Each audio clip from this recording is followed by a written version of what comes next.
Memang Kang Agung ini unik ya teman-teman. Jadi namanya itu sebenarnya Agung Rahmat ya Kang? Agung ya? Rahmat. Nah, Sama-sama tahu-tahu, Agung gitu. oh iya betul, kebetulan saya Agung, Kang Agung. Jadi sesama Agung harus saling mensupport. Adik masih kecil, beda umurnya sama saya 18 tahun. Waduh, oh itu jauh banget itu. Jauh banget. Awal mula saya jadi seorang penjaga toko sepatu, Kang. Usaha yang awal kita rintis karena modal pas-pasan itu jualan celana, Kang. Dari tahun 2011, dari 2012 itu selalu ngajak saya ke HIPMI.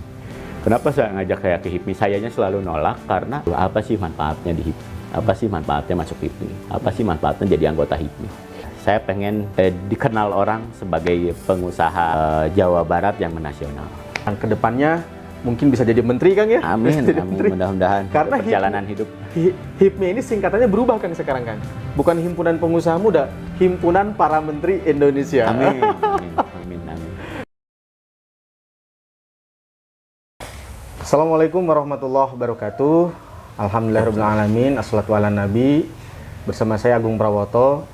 Di samping saya saat ini ada salah satu tokoh inspiratif Jawa Barat, seorang pemuda yang sedang menata masa depannya. Beliau adalah orang yang paling berpengaruh ya di lingkaran Himpunan Pengusaha Muda Indonesia, khususnya di Provinsi Jawa Barat. Karena beliau saat ini menjabat sebagai Bendahara Umum HIPMI Jawa Barat. Di samping saya Kang Agung Bons. Kang, kumaha damang Kang? Siap, hatur nuhun, Kang. Alhamdulillah. Alhamdulillah. Alhamdulillah. Gimana Kang kesibukannya ini saat ini, akhir-akhir ini? Akhir-akhir ini kesibukannya ya biasa, kalau kita kan ya bisa ngebagi waktunya, kita ada usaha, ada organisasi juga yang lagi kita seriuskan gitu kan, ada juga keluarga. Nah, dari 1 minggu itu kan kita harus juga adil. Betul. Karena pengusaha, menurut saya pengusaha yang baik itu yang adil juga terhadap waktu. Betul. Gitu. Oke. Nah, memang Kang Agung ini unik ya teman-teman. Jadi namanya itu sebenarnya Agung Rahmat ya Kang? Agung ya? Rahmat. Nah, Sama-sama Agung gitu. Oh iya betul, kebetulan saya Agung, Kang Agung. Jadi sesama Agung harus saling mensupport. Jadi Kang Agung ini namanya Agung Rahmat. Cuma memang terkenal di lingkungan HIPMI ya, itu adalah Agung Bons. Nickname. Ya, nickname. Bisa diceritakan Kang, sebenarnya latar belakang Kang Agung itu seperti apa sih? Latar belakang. Ya Kang, gitu. Mungkin latar belakang saya terlahir mungkin besar di keluarga yang bukan pengusaha, gitu kan, bukan juga pejabat atau apapun itu, gitu kan. Kita terlahir dari keluarga yang biasa, sederhana, bahkan mungkin keluar SMA juga saya tidak terpikirkan untuk jadi pengusaha, karena kan saya juga harus berjibaku membantu orang tua mencari pekerjaan. Oh, Kang Agung itu anak nomor? Saya anak nomor 2 dari 3 bersaudara. Oh, kakak saya cewek, adik saya cewek, kakak kebetulan sudah nikah, gitu kan, jadi ikut sama suami. Adik masih kecil, beda umurnya sama saya 18 tahun. Waduh, oh itu jauh banget itu. Jauh banget. Makanya saya begitu sudah jadi tulang punggung itu sudah kayak punya keluarga, karena bapak juga ya kebetulan dipanggil yang kuasa. Oh, wafat. Itu pas bapak wafat pada usia berapa Kang dulu Akang? Pada usia 20-an ya, lupa. Oh, berarti lulus SMA ya? Lulus SMA. Bapak wafat, ya berarti otomatis Kang Agung jadi tulang punggung keluarga. Ya alhamdulillah gitu. Makanya kita juga ya ikhtiar gitu kan, doa orang tua juga alhamdulillah terkabulkan terus. Mungkin bisa sampai di saat ini juga, ya itu salah satu doa orang tua juga mungkin. Berarti memang ketika jadi tulang punggung akhirnya itu jiwa usahanya jadi terbentuk ya? Ya, saya ceritakan mungkin ini juga awal mula kerjaan juga saya kan tidak terpikirkan sedikit pun untuk jadi pengusaha. Betul. Tapi di beberapa waktu seiring saya bekerja, ya beberapa kebijakan-kebijakan saya yang dirasa itu kebijakan-kebijakan kayak seorang pengusaha. Karena selalu dapat goal-goal yang diinginkan. Di situ terpikirkan kenapa nggak saya sendiri saja mencoba atau menjajaki jadi pengusaha langsung. Dulu kerja apa modal Kang? Seadanya. Awal dulu kerja apa dulu? Awal mula saya jadi seorang penjaga toko sepatu Kang. Oh. di bilangan Jalan Merdeka Masya Allah. di Bandung. Betul-betul gitu. luar biasa ini. Alhamdulillah gitu. Makanya saya juga tidak terpikirkan sampai di titik ini jadi pengusaha awalnya. Cuman ada beberapa pemikiran-pemikiran atau beberapa keyakinan kayaknya saya cocoknya jadi pengusaha karena saya punya pemikiran-pemikiran itu. Out of the box lah ya. Out of the box gitu. Pada akhirnya saya buktikan selepas saya keluar kerja merintis gitu kan, memulai usaha dari kecil, ya sampai sekarang saya tidak pernah bekerja lagi di tempat lain. Iya betul Gitu. betul. Ya alhamdulillah sekarang mempekerjakan lah. Dulu bekerja, sekarang Sekarang mempekerjakan. membuka lapangan pekerjaan Betul. buat saudara-saudara dan Pekerjaan. orang lain. Memang bisnis Kang Agung tuh apa aja sih Kang sekarang yang Itu sedang dulu dijalankan? sebelum usaha saya bekerja dulu, beres bekerja, usaha yang awal kita rintis karena modal pas-pasan itu jualan celana Kang. Celana apa tuh? kalau Celana di- jeans. Oh, jeans ya. Ya, celana jeans gitu. Dulu saya keluar itu masih punya tabungan hasil kerja gitu kan. Itu yang saya jadiin Pakai modal. beli bahan, bikin di tempat orang, kita ngerjain maklunin, sendiri, maklunin dimaklunin. gitu kan. Terus nge-washing juga ke tempat orang. Kalau jeans tahapannya banyak gitu, lebih rumit sebenarnya. Berarti ini Kang Agung tidak beli jeans jadi ya, tapi Tidak beli jeans membuat jadi, dari tapi nol. saya Ya? ngebuat produk yang beda dari orang lain. Apa tuh bedanya itu apa tuh? Ya Bisa mungkin disebut dulu beda? dari bentuk gitu kan, dari motifnya Oke, gitu kita oke. jadi pembeda saja. Karena Oke. saya lihat kalau sama-sama aja ya orang juga Biasa-biasa ya. tidak akan tertarik gitu. Terus laku tuh. Alhamdulillah laku tuh celana itu, karena dulu juga karena mungkin ada basic saya di fashion, toko sepatu dan betul. lain-lain. Jadi apa yang saya kerjakan itu, apa yang saya buat itu produknya, teman-teman sekitar alhamdulillah pada suka juga. Dimulai dari situ. Jadi saya makin pede juga untuk terus ngembangin usaha itu. Oke. Lalu di kemudian hari akhirnya pola bisnisnya saya rubah karena capek membuat produk terus. Saya capek gitu. Saya mikir kenapa nggak kita cari market yang sifatnya pesennya langsung besar, skalanya langsung besar. Nah itu tuh kemana gitu. Sedangkan saya sudah pada saat waktu itu saya udah punya tempat produksi sendiri kan. Oh, jadi karena Gitu. Jadi sudah berkembang tidak maklun tidak lagi. maklun ke orang. Iya, karyawan sudah punya, tim desain sudah, semuanya sudah punya, sudah lengkap. Jadi di situ awal mula saya pede untuk menjual sesuatu yang lebih besar. Itu skala Daripada besar. jual ke konsumen mending jual ke Ya maksudnya deh kan kita biasanya jual satuan. Gitu kan, baik atau di toko juga atau Iya. segala macam gitu. Nah saya pengennya biar kita juga nggak mikir terus produk, karena sukses tidaknya itu kan kita perkembangannya juga harus makin kreatif terhadap produk itu sendiri. Nah waktu itu sempat juga jenuh gitu kan, wah capek gitu kan, harus produk apa lagi, harus bikin produk apa lagi, harus bikin produk Oke, apa lagi, oke. karena harus terus pembaruan namanya. Emang berapa tahun Kang dulu di celana jeans itu? Celana jeans itu kurang lebih 2 sampai 3 tahun. Lama juga ya, Tapi lumayan. udah mulai saya nerima juga pembuatan produk lain selain celana. Karena kapasitas mesin gitu kan yang kita punya juga untuk semua produk. Konveksi intinya Konveksi ya. lah gitu. Alhamdulillah setelah saya jualan door to door, teman ke teman punyalah konveksi dan karyawannya.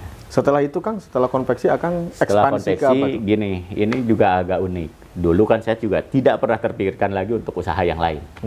Di tahun 2011 konveksi saya lagi tinggi-tingginya, lagi melesat, lagi bagus-bagusnya. 2011. Kebetulan saya mau pengembangan bisnis, penambahan lagi divisi yang lain, tapi di divisi konveksi juga gitu, di usaha konveksi juga, tapi divisinya yang berbeda. Tanya pengen nyari nyablon sendiri karena saya belum pernah nyablon. punya tempat sablon gitu. Oke. Saya cari sambil cari, karena alhamdulillahnya kita sudah punya keuntungan yang ditabung. Daripada saya masih bingung, mending belikan aset dulu tuh. Saya pengen investasi di aset saja. Oke. Daripada Awal uang, nyari-nyari yang iya. murah gitu kan, kemana-mana ada tempat tabungan saya disimpan di bank. Rekan bank memberi tahu, kenapa nggak beli saja aset lelangan. Situ kan saya awalnya. Oke. Awam. Pada akhirnya saya mempelajari Kenapa harus aset lelangan? Karena aset lelangan itu nilainya setengah harga dari harga pasaran. Katanya, wah menarik sekali gitu kan. Ternyata saya ikut tidak segampang itu. Ternyata yang ikutan juga banyak. Wah. Gitu. Iya. Tapi di situ saya justru ngelihat ada insting bisnis saya juga di situ terpanggil lagi gitu. Mungkin ini bisa dijadiin bisnis justru gitu kalau kita sudah tahu formulanya gitu. Saya ulik, saya racik, dapat formula itu, saya jadiin bisnis kedua itu ya di aset properti. Jadi kita beli aset properti dengan harga yang tadi setengahnya, saya renovasi atau kita bangun lagi kalau memungkinkan dengan harga jualnya gitu kan, lalu kita lepas jual.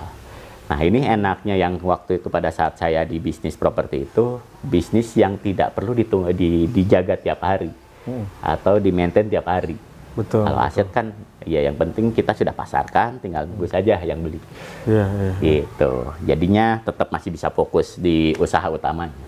Oke. Itu jauh sebelum HIPMI berarti ya? Jauh sebelum HIPMI karena saya itu ingat saya betul ada teman saya namanya Yuda Darun dari tahun 2011 dari 2012 itu selalu ngajak saya ke HIPMI.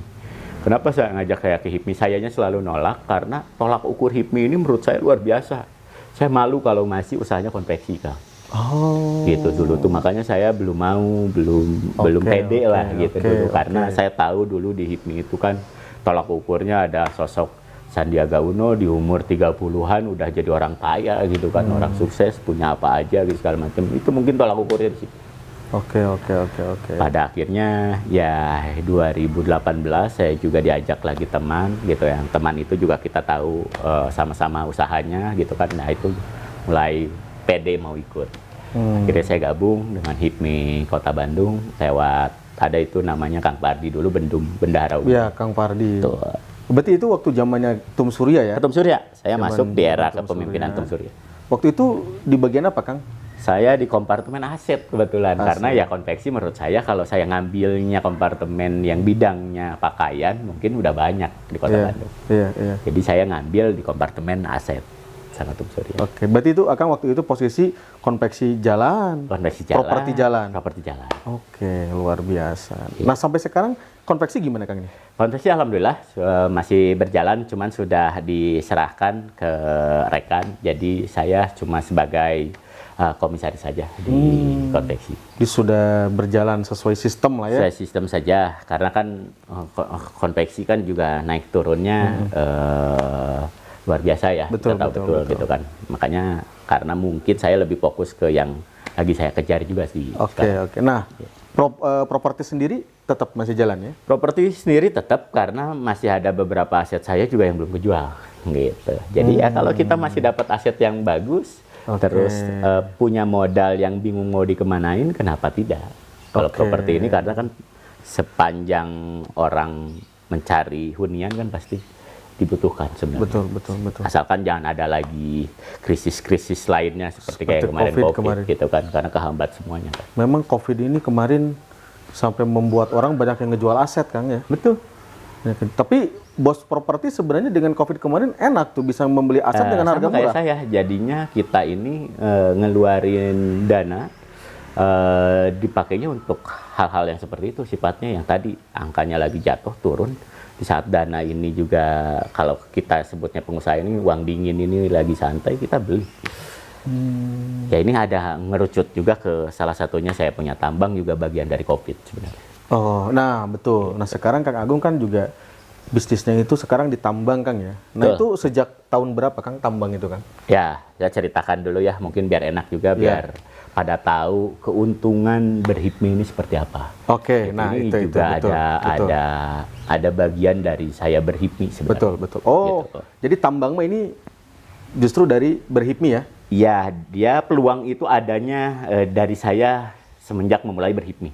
Oh gitu Kang ya. Jadi tambang ini justru dari HIPMI ya, berkah ya intinya ya. Ya gitu, ya kita banyak relasi dan segala macam. Ya bangunnya ini keuntungan juga menurut saya berHIPMI ini kita banyak manfaatnya ya gitu. Ya akses permodalan, akses relasi, akses pertemanan, akses kolaborasi bisnis gitu. Itu ada di HIPMI semua gitu.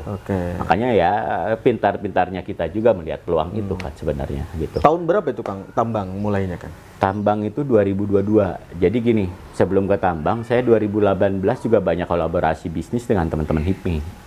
Sebelum masuk HIPMI? Iya, 2018 tuh saya banyak lah gitu. Ada beberapa kerjaan yang kita sering kerjain bareng. Terus yang paling kena dan sampai sekarang juga ada, mungkin salah satunya Cafe Lima Rasa ada di Jalan Braga. Itu salah satunya juga bisnis barengan kolaborasi dengan teman-teman HIPMI. Betul. Terus saya juga punya klinik laboratorium waktu itu gitu kan, hasil COVID dulu. Karena kita ngelihat peluang satu-satunya untuk kita survive bisnis ya di kesehatan. Waktu COVID itu. Waktu COVID itu juga kolaborasi dengan teman-teman HIPMI, salah satunya Ketum Surya, Ketua Pardi gitu kan. Nah itu berkat HIPMI, kolaborasi HIPMI. Beres dari situ ada peluang yang lain yang kita lihat orang-orang di saat mungkin orang-orang kan sedang jatuh semuanya juga terkendala dana, bahkan mungkin di proyek pembayaran yang tidak banyak yang tidak terbayarkan gitu kan. Nah salah satunya tambang ini juga kebetulan dulu saya karena ada yang kita kerjain di ngebangun dari properti itu kan kita juga ada divisi ngebangun sendiri juga ya di divisi konstruksinya. Gitu. Betul. Nah waktu itu saya ingat betul pernah beli batunya di tambang yang sekarang saya miliki. Oh belinya di situ. Belinya di situ, gitu kan. Begitu ada kebutuhan lagi, kita mau ada pembangunan lagi, tiba-tiba tambangnya katanya menawarkan untuk kerjasama atau dibeli saja, seperti itu. Karena kebetulan orang tambangnya mungkin lagi butuh uang mungkin ya? Betul gitu, butuh partner awalnya, butuh uang segala macamnya ya. Alhamdulillah lah sekarang saya jadi di tambang itu juga punya kepemilikan saham 85%. Oh, orang itu malah jadi 15% kepemilikannya? Orang itu ya minoritas lah. Kurang lebih. Berarti atau kalau kayak gitu mah sudah hampir jadi pemilik full ya? Alhamdulillah sekarang pemilik mayoritas. Kepemilikan seperti itu. Nah, awal muasal akuisisi atau kita mulai ke dunia pertambangan itu di 2022 Kang awal. Oh berarti baru ya? Baru banget. Kita 2022 pemberesan dulu sistem dan lain-lain. Untungnya pemilik sebelumnya juga masih memberikan market atau pelanggan-pelanggan yang dulu dikasihkan juga ke saya. Jadi begitu memulai penjualan itu sudah enak. Tidak dari nol ya? Tidak dari nol. Gitu. Karena yang lamanya itu sebenarnya dari 2022 ke 2003 itu perpanjangan IUP-nya karena IUP kebetulan habis juga. Oke. Jumlah karyawan berapa Kang di tambang? Jumlah karyawan itu di tambang sekarang total ada 73 orang. 73 orang? 73 orang. Luar biasa. Semakin nantinya juga semakin kita ada permintaan lebih banyak lagi ya kita tambah lagi mesin, mungkin bisa tambah lagi karyawan. Oke. Dan ya mungkin rata-rata karyawan 90%-nya warga sekitar situ kita berdaya. Nah kita peralatannya itu kita beli, kita miliki atau kita sewa itu? Rata-rata kita beli semuanya. Karena tidak ada yang sewa. Kalau sewa nanti tolak ukur ke HPP-nya jadi lebih tinggi. Oke. Berarti total karyawan dengan konveksi, dengan kalau properti ada karyawannya kan? Kalau properti mungkin ada di kantornya saja untuk divisi yang admin lah ya intinya. Jual admin dan segala macam itu nggak banyak, ada 2 orang lah. Mungkin. Berarti mungkin total karyawan dengan tadi konveksi 100 ada Kang ya? Ya mungkin ada. Ya. Jadi karyawan sampai 100 ya, ini luar biasa, ini bisa ya perjalanan lah. Memberikan kan kita awal hire karyawan aja dari konveksi itu cuma 1 orang, penjahit doang 1 kan gitu. Nah terus ini Kang, terkait sebenarnya HIPMI ini kan berarti wadah yang luar biasa ya buat pengusaha muda ya. Ini coba ceritakan Kang, bagaimana peran HIPMI ya menjadi wadah bagi pengusaha-pengusaha muda, bagaimana nih perannya? Gini, peran HIPMI ini bagusnya ini bukan cuma organisasi di bidang usaha saja, tapi organisasi kaderisasi juga. Mereka jadi paham betul tahapan-tahapan yang harus dimulai. Itu salah satunya memulai usaha sampai dari nol sampai besar itu seperti apa, karena pelakunya pasti rata-rata kalau dari HIPMI itu dari nol semua. Gitu. Lain cerita karena memulai bisnisnya juga rata-rata di umur 20-an mungkin kan gitu. Nah HIPMI ini juga harus jeli juga melihat peluang di HIPMI sebenarnya. banyak opportunity yang bisa kita ambil dari HIPMI. Contoh, HIPMI juga punya rekan atau apa yang dikerjasamakan, contoh bank-bank atau permodalan yang sifatnya venture capital, bank dan segala macamnya ada semua sebenarnya di HIPMI. Tinggal meminta saja arahnya mau kemana. Ini ya rata-rata HIPMI pasti memfasilitasi. Betul. Yang paling pentingnya dari semua itu sebenarnya dari HIPMI ini di relasinya, Kang. Relasinya ini luar biasa sekali menurut saya, gitu. Makanya jadi punya ini, jadi tahu ini, jadi tahu bisnis ini, jadi bisa ngambil peluang ini ya salah satunya karena kita banyak ngobrol di HIPMI. Rata-rata kalau sudah masuk HIPMI itu yang obrolannya biasa kita nongkrong di kafe atau apapun itu jadi lebih mengerucut ke obrolan opportunity atau bisnis gitu. Keunggulan juga di HIPMI. Kebetulan HIPMI juga organisasi yang menurut saya aktif banget gitu. Kenapa aktif banget? Kegiatannya juga banyak, peluang-peluangnya juga banyak gitu kan. Nah itu yang harus dikejar menurut saya. Karena kalau di HIPMI juga cuma daftar, tidak juga melihat peluang itu, tidak bisa mengambil peluang itu juga sangat sayang kan gitu menurut saya. Contohnya saya bisa berkembang, tahu bisnis apapun itu ya berkat HIPMI kan. Karena saya mau bergaul, saya ikut aktif semua kegiatan HIPMI. Makanya saya juga jadi tahu peluang-peluang itu. Betul. Adanya peluang, contoh sama dengan Kang Agung juga barusan gitu kan, tidak pernah terpikirkan sebelumnya, jadi terpikirkan gitu. Ada opportunity itu.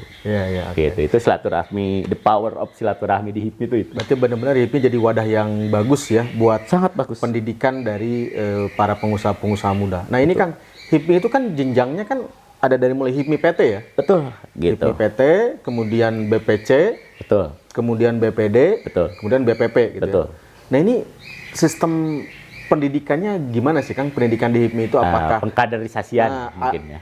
Apakah ada sekolahnya? Apakah seminar-seminar, workshop atau bagaimana gitu kan? Betul. Ya HIPMI ini luar biasa, peranan penting HIPMI ini sampai ke levelnya juga sekarang sudah di perguruan tinggi. Bahkan waktu itu kalau saya tidak salah HIPMI juga masuk ke SMA namanya HIPMI Go to School.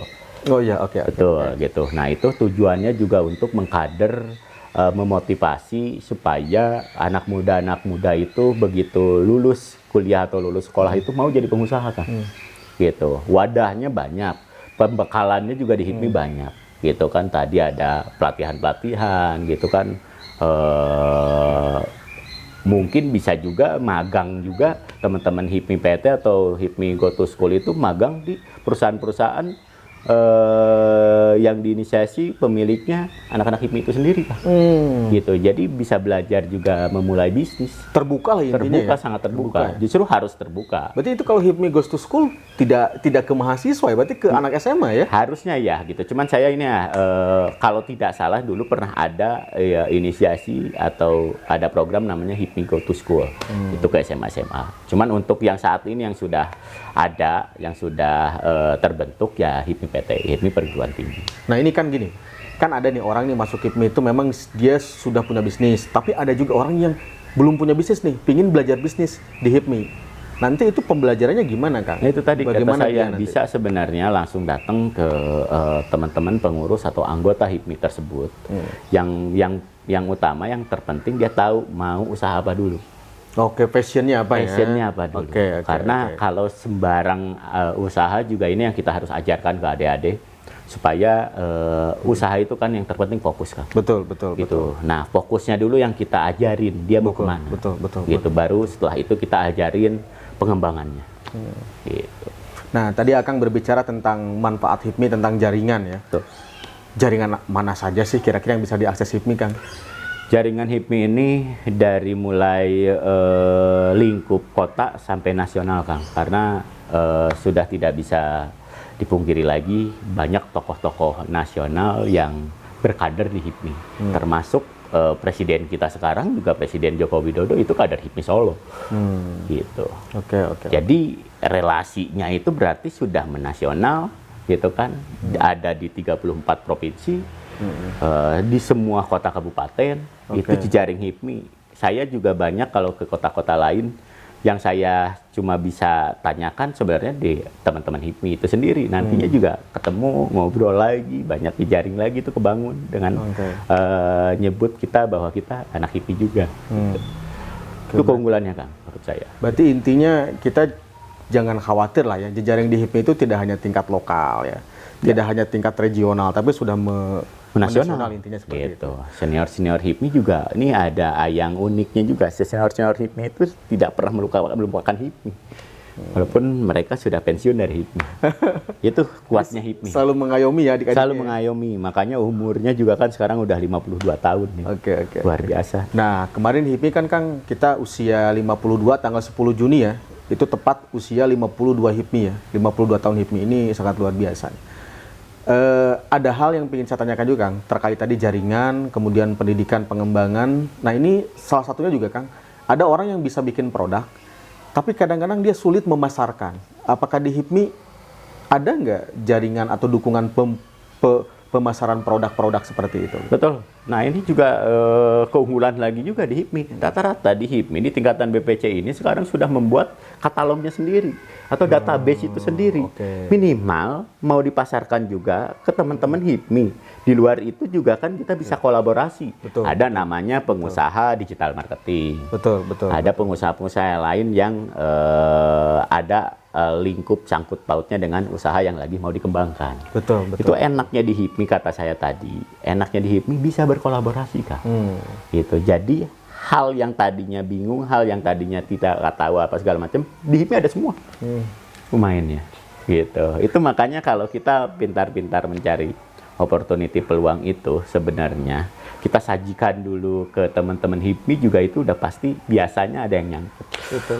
Ya Ada yang klop lah. kalau istilah di kalangan kita mah palu gada ya, Palu gada. Palu gitu. Semua butuh gua ada gitu. Pengusahanya betul.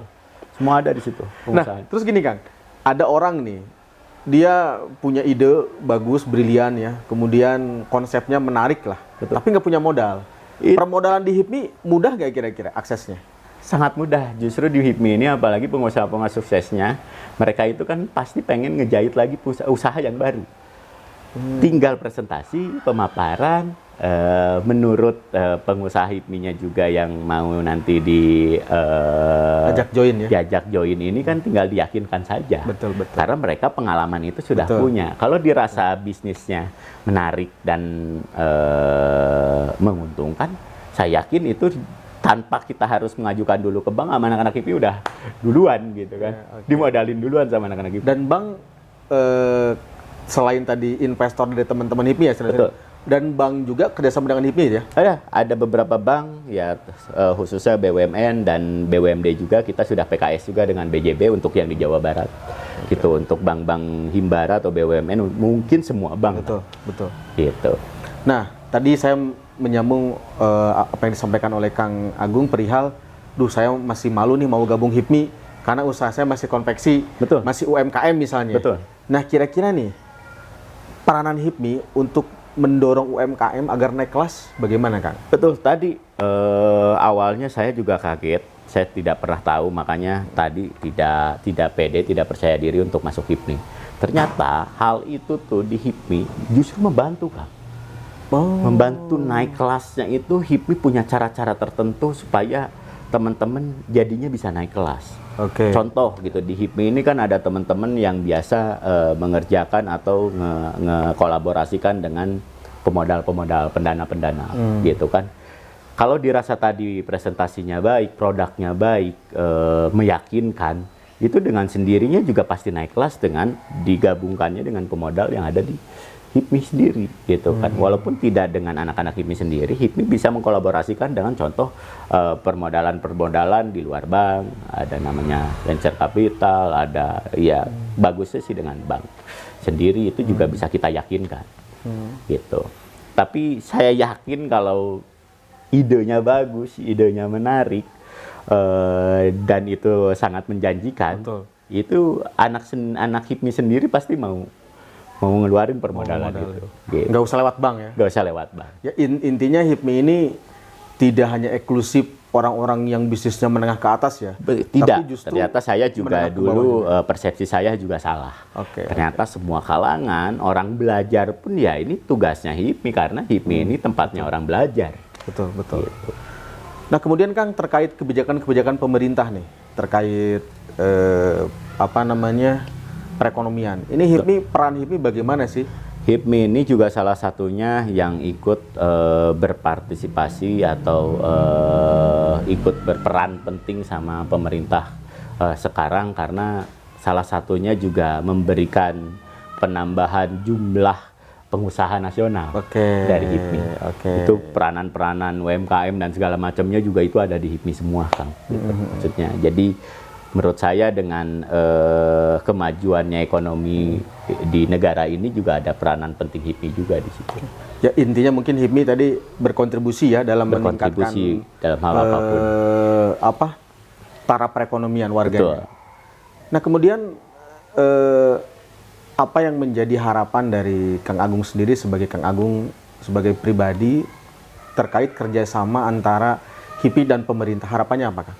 Harapannya terus sinergis, gitu kan, seperti saat ini karena kita juga bisa makin banyak memberikan kontribusi, terus pemerintah juga meringankan gitu kan yang sifatnya perizinan atau apapun itu yang tidak memberatkan pengusaha gitu. Kalau saya dari sisi kebijakan pemerintah intinya selalu mendukung apa yang pengusaha lakukan gitu kan, tidak memberatkan juga di kebijakan yang dibuat pemerintah gitu, yang biasanya tuh kalau kita lagi lakuin itu di perizinan biasanya gitu. Hal-hal itu jadi semakin dipermudah saja. Sekarang kan cuma satu pintu ya perizinan. Sekarang udah satu pintu ya, di PKPM. Apalagi sekarang mantan ketua HIPMI jadi menteri. Betul, ya. itu Pak juga Bahlil jadi ya. tolak ukur juga orang-orang mungkin sekarang lebih banyak mengenal banget HIPMI ini seperti apa gitu kan, sosok-sosok di balik HIPMI juga banyak yang menginspirasi banyak orang gitu kan. Jadi mungkin adik-adik atau orang-orang baru yang mau gabung itu tolak ukurnya juga bisa jadi kayak gitu. Nah, sekarang muncul gini Kang, muncul anekdot lucu nih. Kalau pingin jadi menteri itu pintu gerbangnya harus masuk HIPMI katanya. Terus kalau pengen jadi pemimpin masa depan, itu gerbangnya harus masuk HIPMI. Jadi tolak ukurnya HIPMI ini menjadi luar biasa sekarang. Berarti HIPMI ini menurut Kang Agung gimana ini? Apakah, maksudnya gini, berarti HIPMI ini tidak hanya mencetak pengusaha muda ya, tapi juga pemimpin-pemimpin masa depan. Gitu. Betul. Betul, itu mungkin yang jadi sekarang HIPMI ini dijadiin salah satu cita-cita juga kawan-kawan. Cita-cita juga kader-kader HIPMI gitu. Karena banyak sekali tokoh-tokoh inspiratif, tokoh-tokoh nasional, pemimpin-pemimpin nasional ya yang lahir atau berkader lewat HIPMI kan. Betul. Itu salah satunya juga saya, kenapa ya saya makin mantap gitu kan, saya juga makin cinta sama HIPMI ya karena seperti itu. Apa sih Kang yang membuat kok orang selain dia ingin belajar usaha gitu ya di HIPMI, kok dia jadi terbentuk jiwa leadership-nya gitu? Apa sih situasi apa gitu ya? Ya, di mungkin HIPMI situasinya itu karena kita ngobrol dengan pemimpin, mungkin rata-rata pemimpin di perusahaannya masing-masing. Jadi ya gaya ngobrol dan pemikiran-pemikirannya mungkin itu pemikiran-pemikiran kepemimpinan menurut saya gitu. Jadinya juga keserap sama teman-teman mungkin yang ngobrol sesama pengusaha, jadinya arahnya juga itu tadi lebih ke kebijakan kepemimpinannya itu juga makin muncul. Tapi intinya tidak menghilangkan cita-cita untuk mencetak pengusaha sebanyak-banyaknya ya. Iya, malah betul. Jadi mungkin HIPMI nanti kedepannya tidak mencetak pengusaha, tapi mencetak calon-calon menteri misalnya. Enggak ya. Karena kan tolak ukur pemerintah juga track record kan. Iya. Gitu. Kalau track recordnya baik, track recordnya juga dari kalangan pengusaha atau profesionalnya juga dari pengusaha, itu juga kan mungkin dilihat mana yang cocok jadi pemimpin atau jadi menteri atau jadi apapun itu di pemerintahan selanjutnya. Gitu. Karena kan kita perlu sinergis, kolaborasi segala macam. Ya kalau dilihat sih memang pecah telur ya ketika Pak Jokowi jadi presiden, itu berarti ya ada tokoh HIPMI yang bisa tembus jadi presiden di Indonesia seperti itu Kang ya. Nah selanjutnya Kang, tadi kan Akang menyinggung juga HIPMI ini juga kebermanfaatan kepada pemerintah adalah menaikkan jumlah pengusaha ya, karena memang kita tidak bisa memungkiri Indonesia ini masih di bawah Singapura ya dalam jumlah pengusaha yang ada di suatu negara gitu kan. Masih kecil lah angka kita di angka 3-4% Kang, jumlah pengusahanya. Nah ini harapan Akang sendiri ya, Akang apalagi sekarang punya cita-cita ingin maju menjadi orang nomor 1 di HIPMI Jawa Barat ya. Amin. Sebagai calon ketua HIPMI Jawa Barat 2024-2027 mungkin seperti itu Kang ya. Apa nih harapan Kang Agung ke depannya HIPMI ini dalam rangka meningkatkan jumlah pengusaha itu, harapan dan bagaimana tuh Kang? Betul, itu tadi saya tujuannya juga supaya minimal di Jawa Barat dulu, tingkat nasional, tingkat pengusahanya itu menambah signifikan dengan kita makin kuatkan dari sisi image HIPMI-nya, supaya orang-orang itu jadi makin mantap, jadi makin yakin, jadi makin menginspirasi untuk jadi pengusaha. Ya lalu syukur-syukurlah para pengusaha-pengusaha yang menginspirasi itu masuk HIPMI juga gitu. Jadi makin nambah kader yang baik, makin nambah jumlah pengusahanya juga gitu kan. Itu yang kita inginkan, karena rata-rata kalau saya lihat gitu kan, kalau makin banyak pengusaha, kita juga opportunity jadi makin banyak lagi untuk hal kolaborasi atau apapun itu gitu. Makanya kalau semakin tingkat pengusahanya nambah di suatu daerah, pendapatan daerah juga jadi makin tinggi. PAD-nya. Angka pengangguran juga jadi semakin kecil. Berkurang. Gitu. Itu kan tujuannya sebenarnya. Gitu. Oke. Nah, usaha apa Kang yang sudah Kang Agung lakukan untuk menuju HIPMI 1 ini ya? HIPMI Jabar 1 ini usaha apa Kang yang sudah Kang Agung lakukan untuk mencapai menjadi ketua HIPMI lah? Ya, saya sudah keliling, mungkin nggak cuma dari sekarang, saya juga 3 tahun ke belakang juga sudah keliling di 27 kota kabupaten di Jawa Barat. Gitu. Itu juga tujuan saya juga meyakinkan para pengusaha-pengusaha atau kader-kader di BPC itu supaya semakin ditingkatkan lagi jumlahnya.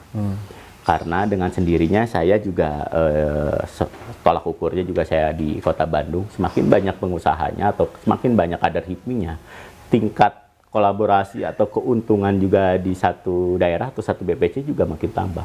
Gitu. Jadi orang-orang juga melihat value itu di HIPMI.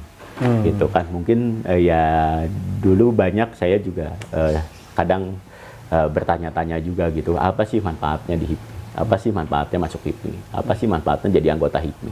Mungkin itu tadi kan kita sudah diceritakan sebelumnya, banyak banget manfaat di HIPMI. Mungkin orang-orang saja yang belum tahu. Makanya ayo masuk HIPMI dulu, biar tahu manfaat itu. Luar biasa. Nah ini sebelum kita di pertanyaan-pertanyaan terakhir Kang, ini kan tadi Akang sudah keliling nih ya. Kita ketahui calon jadi ketua HIPMI itu sekarang ada 3 orang ya. Kang Agung, ada Kang Egy, ada Kang Haris. Apa sih yang membedakan, kelebihan apa nih yang bisa Kang Agung tawarkan gitu kan? Terus kalau visi misi terlalu panjang lah intinya, apa sih yang akan Kang Agung buat di HIPMI Jawa Barat 3 tahun ke depan? Betul, yang pertama mungkin kalau pembeda dari yang lain, mungkin saya pengusaha yang benar-benar lahir dari nol bahkan minus mungkin kan, karena kita tidak ada basic usaha gitu kan. Yang saya bakal kasih yaitu pengalaman saya selama jadi pengusaha. Itu kan mungkin juga dibutuhkan teman-teman atau kader-kader yang lain supaya tahapan itu tuh seperti apa sih gitu. Kalau saya sudah memberikan bantuannya atau motivasinya mungkin karena saya berpengalaman yang menjalankan. Jadi apa yang saya nanti bakal ajarkan itu ya seril mungkin gitu. Betul. Itu yang terjadi di perjalanan bisnis saya. Terus itu tadi apa yang udah dilakukan lagi untuk HIPMI, ya saya sudah ke 27 kota kabupaten, mungkin tidak sekali gitu kan, sudah sering, dan saya terus meyakinkan bahwa masuk HIPMI ini sangat menguntungkan. HIPMI ini banyak manfaatnya gitu. Coba masuk dulu, kalian bakal kerasa manfaatnya. Nah, saya juga inginnya juga ketimpangan di kota kabupaten, khususnya pengkaderan HIPMI juga ini masih belum seimbang. Saya pengen tujuannya juga supaya keaktifan di BPC juga harusnya makin aktif lagi. Ini keinginan saya, sehingga muncul kader-kader bagus, muncul anggota-anggota baru yang sifatnya jadinya menguntungkan di BPC tersebut. Gitu. Itu dengan sendirinya kalau gini contoh, di kepengurusan, di setiap kepengurusan itu rata-rata orang kadang ngelihat juga isinya ada apa aja, ada pengusaha apa aja, terus karakter orangnya seperti apa aja. Itu kan juga dengan sendirinya kebentuk si HIPMI ini punya value gitu. Nah itu yang saya lagi sekarang yakinkan ke teman-teman di BPC, bila nanti saya terpilih, hal yang utama itu yang terpenting keaktifan.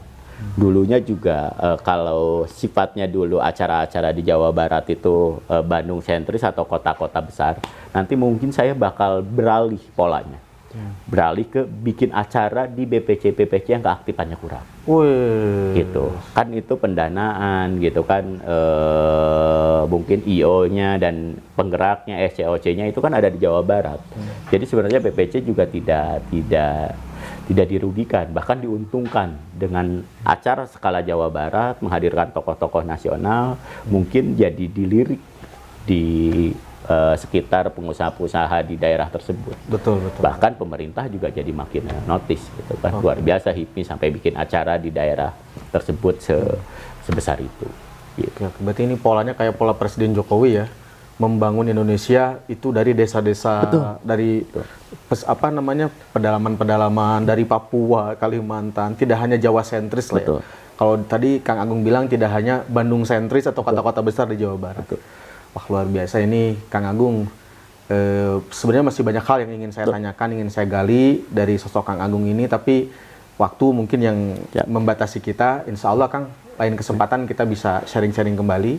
Terima kasih atas waktunya Kang untuk sharing-sharing pada siang hari ini. Ini daging semua ini. Makasih. Mudah-mudahan menginspirasi. Kata Om Mardigu ya, bosman ya, daging semua katanya itu. Kang, terakhir Kang, goals apa sih dalam hidup yang ingin Kang Agung raih ke depannya? Goals apa? Goals apa? Mungkin saya simpel, saya pengen jadi pengusaha, saya pengen dikenal orang sebagai pengusaha Jawa Barat yang menasional. Simpel itu. Oke, luar biasa. Nah itu, Kang Agung pingin dikenal sebagai pengusaha Jawa Barat yang menasional, yang kedepannya mungkin bisa jadi menteri Kang ya? Amin, mudah-mudahan. Karena perjalanan hidup.